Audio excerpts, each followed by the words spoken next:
Hello दोस्तों, आज जो मूवी एक्सप्लेन करने जा रहे हैं उसका नाम है जेल बैड। तो कहानी की शुरुआत ऐना को दिखाते हुए होती है, जो कि अपनी मदर और स्टेप फादर के साथ रह रही होती है। एक दिन ऐना अपने रूम में चैलो बजा रही होती है, तभी उसका स्टेप फादर वहां आता है और उसके हाथ से चैलो लेकर उसके मुंह पर जोरदार थप्पड़ मारता है और उसके साथ जबरदस्ती करने की कोशिश करता है। पर ऐना अपने बचाव में उसे पीछे की तरफ ढकेल देती है, जिससे कि नुकीली चीज लगने की वजह से उसके स्टेप डैड की मृत्यु हो जाती है। अगले सीन में हम ऐना को कोर्ट में देखते हैं, जहाँ पर ऐना सब कुछ सच सच बताती है, पर उसकी मदर उसके खिलाफ गवाही दे देती है और बोलती है कि उसके पिता एक अच्छे इंसान थे, वे ऐसा कभी नहीं कर सकते। उसके बाद ऐना को 8 साल की सजा सुनाई जाती है। अब हम ऐना को जेल में देखते हैं, जहाँ पर उसके सारे कपड़े उतरवाकर जेल के कपड़े दिए जाते हैं। इसके बाद उन सबको लाइन में खड़ा करा दिया जाता है। फिर वहाँ पर वार्डन फ्रैंक आता है और वह बताता है कि जैसे ही वह बोले वैसे ही करना होगा, नहीं तो अंजाम बुरा होगा। अब सारे कैदी अपने अपने सेल में शिफ्ट हो जाते हैं। जिस सेल में ऐना जाती है उसी सेल में एक लड़की पहले से होती है, जिसका नाम जीनी होता है। ऐना जीनी से बात करने की कोशिश करती है, पर वह उसे इग्नोर करके अपनी बुक पढ़ने लगती है, क्योंकि जीनी जेल में किसी से ज्यादा मतलब नहीं रखती थी। फिर जब अगले दिन ऐना जेल में घूम रही होती है तो उसके पास कोडी आती है, जो कि व्हाइट ग्रुप की लीडर होती है। हमें यहाँ पता चलता है कि जेल 2 ग्रुप में बटा हुआ है, व्हाइट ग्रुप और ब्लैक ग्रुप। व्हाइट ग्रुप की लीडर कोडी और ब्लैक ग्रुप की लीडर जोई होती है, पर ऐना कोडी से बात नहीं करना चाहती, इसीलिए वह जाने लगती है। तब कोडी चाकू निकाल कर ऐना के बगल लगा देती है और बोलती है कि मैं तो तुमसे बस दोस्ती करना चाहती थी। ऐना के कुछ न कहने पर कोडी उसे धक्का मारकर भगा देती है। लंच के दौरान कोडी ऐना से फिर से मिलती है और उससे बोलती है कि उसे ब्लैक ग्रुप के लीडर जोई से खतरा हो सकता है, इसीलिए वह उसके ग्रुप को ज्वाइन कर ले। पर ऐना उससे मना कर देती है और अपना लंच लेकर जाने लगती है, जिस पर कोडी को यह बिल्कुल भी पसंद नहीं आता और वह उसे धक्का देकर गिरा देती है। अब ऐना का इनकार करना कोडी के ईगो पर लग जाती है, इसीलिए जब ऐना सफाई कर रही होती है, कोडी के ग्रुप के लोग उसे एक सेल में ले जाते हैं, जहाँ पर उसका पूरा ग्रुप होता है, जो मिलकर ऐना को बहुत मारते हैं। जाते हुए कोडी ऐना को बोलती है कि अगर वह किसी को बताएगी तो वह और मारी जाएगी। उसके बाद एक गार्ड उसे मेडिकल रूम ले जाती है। गार्ड जब ऐना से पूछती है कि उसे किसने मारा, तब ऐना बोलती है कि वह अंधेरे की वजह से देख नहीं पाई। इसके बाद नर्स, जिसका नाम जैनी होता है, वह उसे चेक करती है और उसे मेडिसिन देती है। तब वह ऐनी को बताती है कि जब भी उसे कोई दिक्कत हो वो फ्रैंक को बता दे। अब गार्ड ऐना को फ्रैंक के पास ले जाते हैं। फ्रैंक ऐना से पूछता है कि किसने मारा, पर ऐना उसे कुछ नहीं बताती, बस इतना बोलती है कि वह अकेला रहना चाहती है। पर फ्रैंक यह सब इग्नोर करके उसे बोलता है कि अगर तुम्हें मेरी मदद चाहिए तो बदले में तुम्हें मुझे कुछ देना होगा। यह कहकर वह उसकी बॉडी को छूने लगता है। ऐना को यह अच्छा नहीं लगता, वह वहां से उठकर चली जाती है। फिर वह सेल में जाकर खूब रोती है। जीनी उसे समझाती है कि अगर उसे जेल में रहना है तो उसे इन सारी चीजों की आदत डालनी पड़ेगी। इतना कहकर वह ऐनी के करीब आ जाती है और उसे किस करने लगती है। फिर ये दोनों इंटीमेट हो जाते हैं। अब ऐना जेनी के साथ ग्राउंड में जाती है, तब जोई उससे मिलती है, जो उसे परेशान करने लगती है और उसके सर पर फुटबॉल मारती है। फिर ऐना को लगता है कि अगर उसे यहाँ रहना है तो कोई ना कोई ग्रुप ज्वाइन करना पड़ेगा। इसके बाद वह कोडी के पास जाती है और व्हाइट ग्रुप ज्वाइन कर लेती है। कोडी उसे बताती है कि अगर उसे ग्रुप में रहना है तो लड़ाई करना सीखना होगा। ऐना इस पर राजी हो जाती है और अगले दिन ब्लैक ग्रुप के लीडर जोई के पास जाकर उसे मारना शुरू कर देती है, जो कि उसे परेशान किया करती थी। तब तक वहाँ पर गार्ड आ जाते हैं और उसे पकड़ लेते हैं। अब ऐना ने जेल के नियम तोड़े थे, इसीलिए उसे सजा देते हैं। सजा के तौर पर उसे बिना कपड़ों के एक ठंडे कमरे में बंद कर दिया जाता है। सजा पूरी होने के बाद उसे फ्रैंक के पास भेजा जाता है, जहाँ पर वो ऐना को कहता है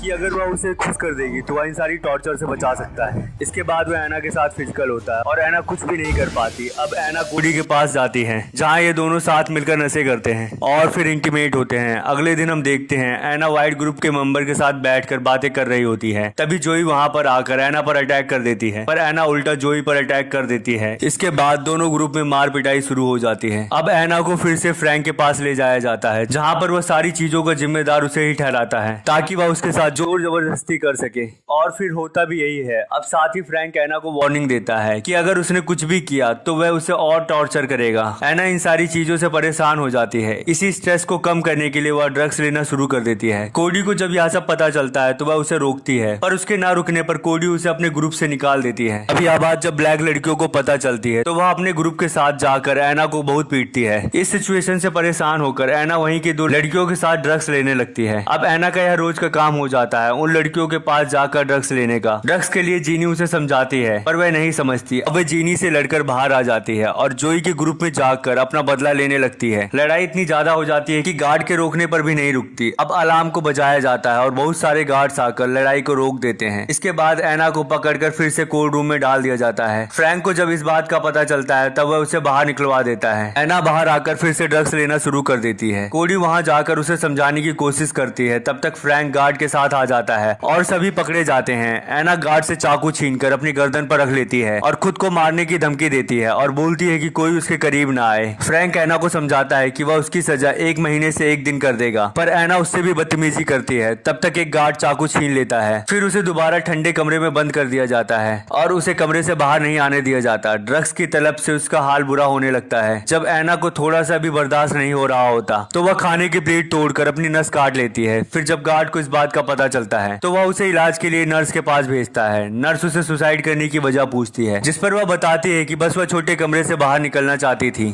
नर्स उसकी बहुत अच्छी देखभाल करती है और उसके नशे की लत को छुड़वा देती है और वह नर्स से वादा करती है कि वह फिर से कभी ड्रग्स नहीं लेगी। पर एना डॉक्टर से रिक्वेस्ट करती है कि उसे उसकी माँ से मिलवा दे। फिर जब उसकी माँ उससे मिलती है तो बताती है कि वह एना के लिए बहुत बुरा फील कर रही है। वह सब जानती थी पर उसने कोर्ट में झूठ बोला। अब एना को बचाने के लिए वह कुछ भी करेगी। अस्पताल से वापस आने पर एना को कोडी और जोई तंग करती हैं, पर वह कुछ नहीं बोलती। फ्रैंक एना को बुलाकर चेलो देता है और बोलता है कि वह टैलेंट शो में चेलो बजाए। यह सुनकर कोडी को बहुत गुस्सा आता है कि एना टैलेंट शो में उसे हरा देगी। इसीलिए कोडी अपने ग्रुप को लेकर एना के पास जाती है और उसके गाल पर चाकू से निशान बना देती है। साथ ही वह सब उसे लात से खूब मार कर भाग जाते हैं। एना जब हॉस्पिटल जाती है तो उसे फ्रैंक मिलता है और फ्रैंक पूछता है कि क्या उसकी यह हालत कोडी ने की है। एना उससे हाँ कहती है। तब फ्रैंक उसे गलत तरह से छूने लगता है। यह सब नर्स देख लेती है। जब फ्रैंक वहाँ से चले जाता है तब नर्स उससे फ्रैंक के बारे में पूछती है। एना फ्रैंक के सारे कारनामों के बारे में बता देती है, जिसके बाद नर्स एना से वादा करती है कि वह उसे प्रोटेक्ट करेगी क्योंकि वह काफी बड़े बड़े लोगों को जानती है। दूसरी तरफ कमरे में बैठा फ्रैंक इन दोनों के बीच की बातों को कैमरे पर सुन लेता है। वह नर्स को मरवाने के लिए जेल की 2 लड़कियों को भेज देता है। जब तक वह नर्स को मार पाती वहाँ पर गार्ड आ जाता है और नर्स की जान बच जाती है। नर्स जान जाती है कि यह सब फ्रैंक करवा रहा है, इसीलिए वह उसके ऑफिस में जाकर उसे चेतावनी देती है कि वह उसे एक्सपोज कर देगी। फ्रैंक को उससे खतरा दिखता है, इसीलिए वह दोबारा नर्स को मरवाने के लिए लड़कियों को लॉकर रूम में भिजवा देता है। एना जब लॉकर रूम में पहुंचती है तब वो नर्स को मरा देखकर रोने लगती है। गार्ड एना को फ्रैंक के पास ले जाते हैं। फ्रैंक एना को झूठ बोलता है कि यह सब कोडी का किया हुआ है, इसीलिए वह अब एना की भी जान लेने की कोशिश करेंगे। अब वह एना को टैलेंट शो पर ध्यान रखने के लिए कहता है। जब एना शो में चेलो परफॉर्म करती है तो सबको खूब पसंद आता है। शो खत्म होने के बाद फ्रैंक आकर उसे बोलता है कि अगर वह इसी तरह काम करती रहेगी तो उसे अगले मंथ पे रोल दे दिया जाएगा और ऐसा तभी होगा जब वह उसकी हर एक बात मानेगी। इसके बाद वह एना के साथ फिर से रेप करता है। एना सेल में आकर जीनी से पे रोल के बारे में बताती है। जीनी उसे समझाती है कि वो फ्रैंक पे भरोसा ना करे। पर कुछ दिनों बाद एना को पे रोल का लेटर मिलता है, जिसके बाद एना कोडी को फ्रैंक के बारे में बताती है कि कैसे उसने एना के साथ जबरदस्ती किया। पर कोडी पहले एना पर गुस्सा होती है, फिर बाद में मान जाती है। अब कोडी एना को कैमरा देती है ताकि जब फ्रैंक उसका रेप कर रहा हो तब वह रिकॉर्ड कर सके।